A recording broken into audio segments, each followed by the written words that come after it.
Halo semua, bagaimana kabarnya? Sehat? Semoga kita selalu diberi kesehatan ya. Oke, perkenalkan nama saya Citra dengan NPM 2351159. Saya Prodi Ilmu Hukum Universitas Internasional Batam. Mungkin itu saja perkenalan singkat dari saya. Terima kasih. Selanjutnya kita akan masuk ke video pembahasannya. Perkembangan ilmu hukum di dunia dan Indonesia sangatlah luas dan kompleks. Di dunia, perkembangan ilmu hukum terutama berkaitan dengan perkembangan hukum internasional, hukum perdata, hukum pidana, hukum acara, dan hukum Islam.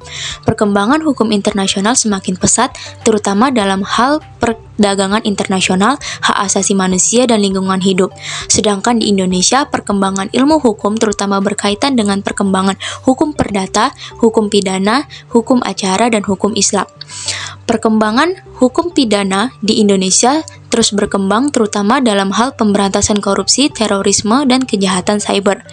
Perkembangan hukum perdata Indonesia juga terus berkembang terutama dalam hal perlindungan konsumen, hak kekayaan intelektual, dan hak asasi manusia.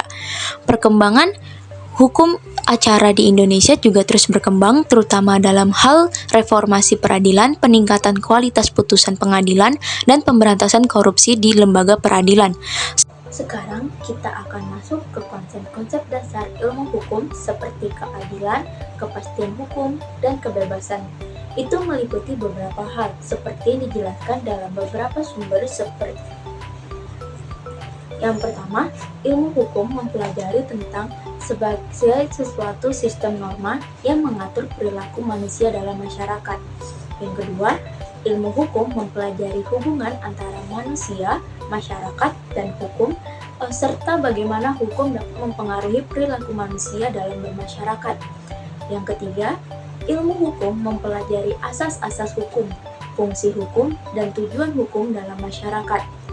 Keempat, ilmu hukum mempelajari sumber-sumber hukum seperti undang-undang, peraturan pemerintah, putusan pengadilan, dan kebahasaan. Dan yang terakhir, kelima, ilmu hukum mempelajari mazhab-mazhab atau aliran-aliran dalam ilmu hukum seperti mazhab positivisme, mazhab naturalisme, dan mazhab kritis. Perkembangan ilmu hukum terus berkembang seiring dengan perkembangan zaman dan kebutuhan masyarakat. Oleh karena itu, konsep-konsep dasar ilmu hukum juga terus berkembang dan mengalami perubahan seiring dengan perkembangan ilmu hukum itu sendiri. Pengantar ilmu hukum sangat penting karena membantu individu memahami dasar-dasar hukum dan meningkatkan pemahaman tentang peran-peran hukum dalam kehidupan sehari-hari. Pengantar ilmu hukum memiliki relevansi yang signifikan dalam kehidupan sehari-hari karena memberikan pemahaman dasar tentang hukum dan perannya dalam bermasyarakat, seperti pemahaman dasar hukum. Pengantar ilmu hukum membantu individu memahami konsep dasar hukum, seperti sumber hukum, jenis-jenis hukum, dan lembaga-lembaga hukum. Hal ini dapat membantu dalam memahami hak dan kewajiban dalam kehidupan sehari-hari. Selanjutnya, pengantar tentang tata hukum.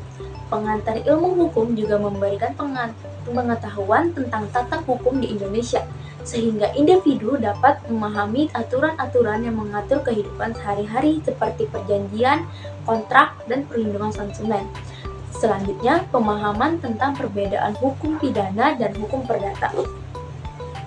Melalui pengantar ilmu hukum, individu dapat memahami perbedaan antara hukum pidana dan hukum perdata.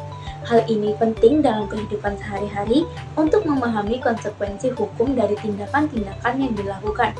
Dengan pemahaman dasar tentang hukum melalui pengantar ilmu hukum, individu dapat lebih sadar akan hak dan kewajibannya. Nah, berikut contoh kasus sehari-hari yang berada di sekitar kita. Di hukum perdata, ada kasus warisan, hutang piutang, dan sengketa lahan.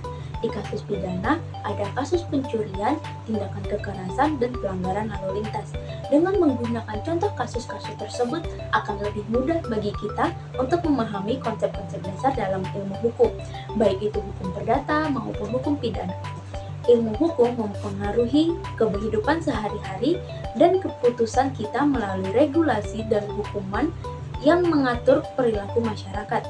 Hukum memastikan adanya kerangka kerja untuk interaksi sosial, perlindungan hak, dan penyelesaian konflik.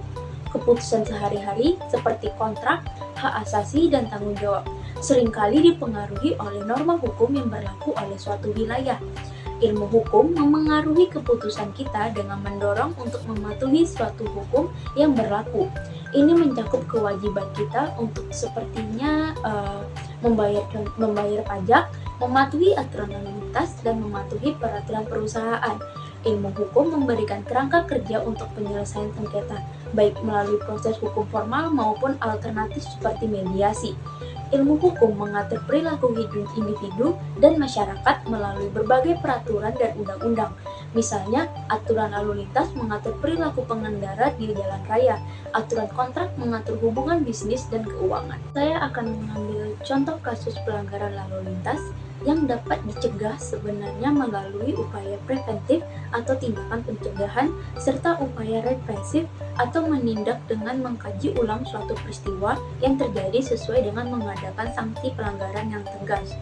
Ada 3 komponen terjadinya lalu lintas, yaitu manusia sebagai pengguna, kendaraan dan jalan yang saling berinteraksi dalam pergerakan kendaraan. Pelanggaran lalu lintas adalah hal yang paling sering terjadi di jalan raya, dan masalah lalu lintas juga diatur dalam Undang-Undang Nomor 22 Tahun 2009. Prosedur penyelesaian hukum terhadap pelanggaran lalu lintas diatur dalam KUHP berupa pemeriksaan permula dilakukan tempat kejadian, penindakan terhadap pelanggaran menggunakan formulir tilang atau belangko tilang yang berisi catatan, proses pemeriksaan dan pemanggilan menghadap persidangan pengadilan, dan dalam hal penjatuhan putusan. Selain itu, penyelesaian kasus pelanggaran lalu lintas juga dapat dilakukan melalui Alternative Dispute Resolution atau ADR. Kasus pelanggaran lalu lintas merupakan salah satu contoh dari hukum pidana, dan ini sering terjadi dalam kehidupan sehari-hari. Selanjutnya, tantangan dan kontroversi dalam ilmu hukum mencakup globalisasi, teknologi, dan isu agama. Globalisasi menimbulkan tantangan dalam perdagangan dan investasi, sementara teknologi seperti internet dapat mempengaruhi adegan politik dan demokrasi. Selain itu, isu agama juga menjadi kontroversi, terutama terkait dengan pemahaman keagamaan yang ekstrim dan klaim kebenaran atas tafsir agama. Dampaknya terhadap masyarakat meliputi perubahan dalam perdagangan dan investasi, mempengaruhi teknologi terhadap politik dan demokrasi. Sekian video penjelasan dari saya. Terima kasih.